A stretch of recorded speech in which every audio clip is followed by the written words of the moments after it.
আকাশ তখন ঝিমধরা নীল, চারিদিকে নিস্তব্ধতা, কিন্তু সেই নিস্তব্ধতার ভেতরেই ছিল এক অলক্ষ কাঁপন। ফার্মগেটের উপর দিয়ে উড়ে গেল একটি অচেনা শব্দের ঝাঁকুনি। কেউ বুঝল না সেটি আসলে কি ছিল।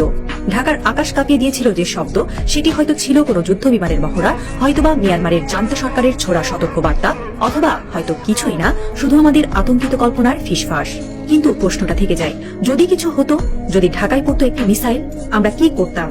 একটি স্বাধীন রাষ্ট্রের সবচেয়ে বড় পরিহাস হলো তার স্বাধীনতা কেবল ভূমির উপরে থাকে, আকাশ থাকে দখলে অন্য কারো। আকাশটা আমাদের নয়, এই লজ্জা আর কতকাল বইবে? 1971-এ আমরা রক্ত দিয়ে স্বাধীনতা ছিনিয়ে এনেছিলাম, কিন্তু 2025-এ এসে আমরা সেই স্বাধীনতা রক্ষা করতে পারি না, না প্রযুক্তিতে, না কৌশলে, না প্রস্তুতিতে। আমাদের প্রতিরক্ষা ব্যবস্থার দিকে তাকালে মনে হয় আমরা যেন সেই প্রাচীনকালে পড়ে থাকা এক জাতি, যারা সাহসের গল্প বলে কিন্তু হাতে তলোয়ার নেই।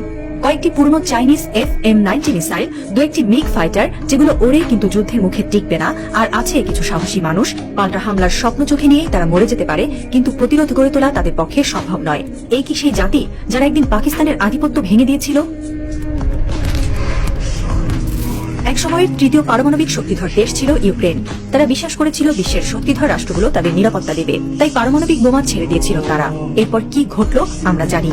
রুশ ট্যাঙ্ক যখন কিয়েভের রাস্তায় গর্জে উঠল, তখন পশ্চিমা প্রতিশ্রুতি ছিল কেবল এক বোবার সান্ত্বনা। নিরাপত্তা চুক্তির পাতাগুলো উড়ে গেল কামানের ধোঁয়ার ভেতর। কোনো যুক্তরাষ্ট্র, কোনো জাতিসংঘ তাদের রক্ষা করতে পারেনি। সেই ইউক্রেনের ভুল কি বাংলাদেশও করছে? বিশ্বাসের নামে আত্মসমর্পণ। যখন অন্য দেশগুলো মহাকাশে বেস চালায়, কৃত্রিম উপগ্রহ পাঠায়, তখন আমাদের বিজ্ঞানীরা 2 মাসের বেতন পান না। যারা রকেট বানাতে পারতেন তারা এখন কানাডা, জার্মানির ল্যাবে চুপচাপ গবেষণা করেন। বাংলাদেশের নাম বললে কনফারেন্সের দাওয়াত কমে যায় বলে চুপ থাকেন। একটা সময় বাংলাদেশে এমন সব প্রতিভাবান তরুণ ছিলেন যারা কেবল মেধা দিয়েই বিশ্বের তাক লাগাতে পারতেন, কিন্তু আমরা তাদের সম্মান না দিয়ে বিদেশে পাঠিয়ে দিয়েছি। আজ তারা কাজ করেন নাসার ভেতরে, SpaceX-এ কিংবা চীনের বিশ্ববিদ্যালয়ে। তারা রকেট ইঞ্জিনিয়ারিং শেখায়, অথচ তাদের নিজের দেশ আজও প্যারাসুট মডেলের ড্রোন চালাতে শেখেনি। বাংলাদেশের প্রতিরক্ষা প্রযুক্তিতে আজও নেই কার্যকর ড্রোন প্রোগ্রাম, নেই হাইপারসনিক মিসাইল প্রকল্প, নেই ইলেকট্রনিক ওয়ারফেয়ার সিস্টেম। আছে শুধু ফাইল ঘোরানো, সেমিনারে যাওয়ার সরকারি ফটো সেশন, যেখানে দেশকে উপস্থাপন করেন এমন মানুষ যারা AI শব্দের ফুল ফর্মও জানেন না। একটি দেশের আত্মমর্যাদা তখনই নষ্ট হয় যখন মেধা নয়, বরং আনুগত্য হয় পদোন্নতির মাপকাঠি। মেধাবীদের কবর আমরা নিজেদের হাতেই খুঁড়ছি। আকাশ ফাঁকা হয়ে থাকাটা যেন তারই প্রতীক। বাংলাদেশের সীমান্ত ঘেঁষে দাঁড়িয়ে আছে এক অস্থির প্রতিবেশী মিয়ানমার।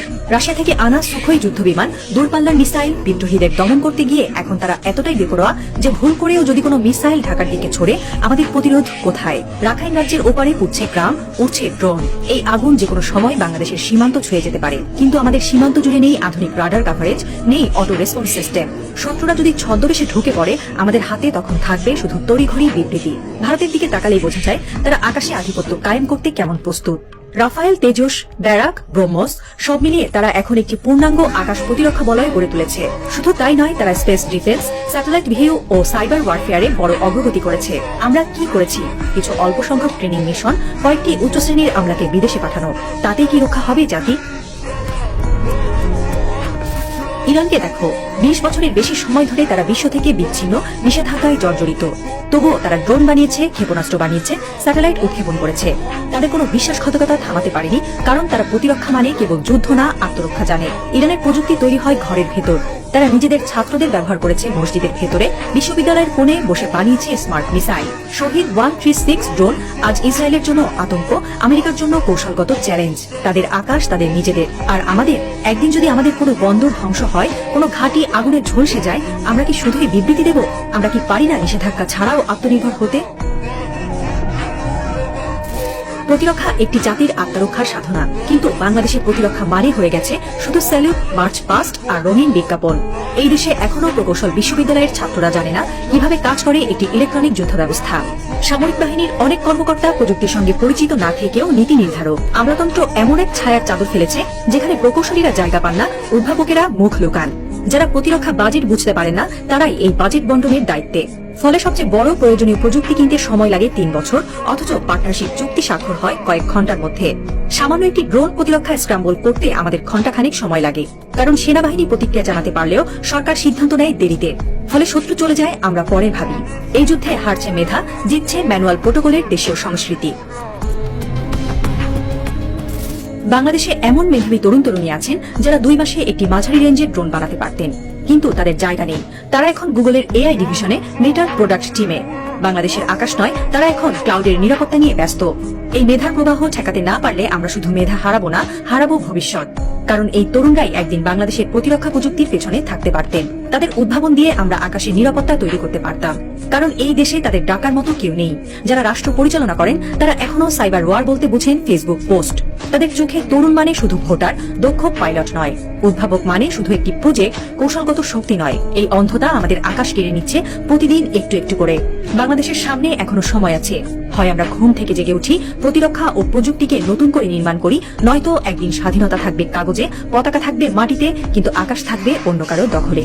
আমরা কি ভবিষ্যৎ প্রজন্মকে শুধুই শহীদ মিনার দেখিয়ে বলবো এখানে যুদ্ধ হয়েছিল, এখন আমরা শুধু মনে করি? তেহরান, মস্কো, নয়াদিল্লি সবখানেই প্রতিরক্ষা এখন জাতীয় সংস্কৃতির অংশ। কিন্তু ঢাকায় এখানে বাজেট কম, চেতনা বেশি। এখানে প্রতিরক্ষা মানে বার্ষিক কুচকাওয়াজ আর বিদেশে পাঠানো কয়েকজন ব্রিগেডিয়ার।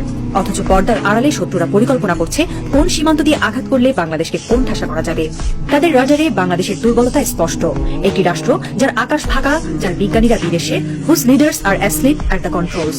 এবং এখানেই শেষ হয় না গল্প, বরং এখানেই শুরু হয় এক অজানা অধ্যায়। কারণ কেউ কেউ হয়তো চুপচাপ লিখছে সেই গোপন নথি, বাংলাদেশ কিভাবে পাল্টে দিতে পারে খেলাটা।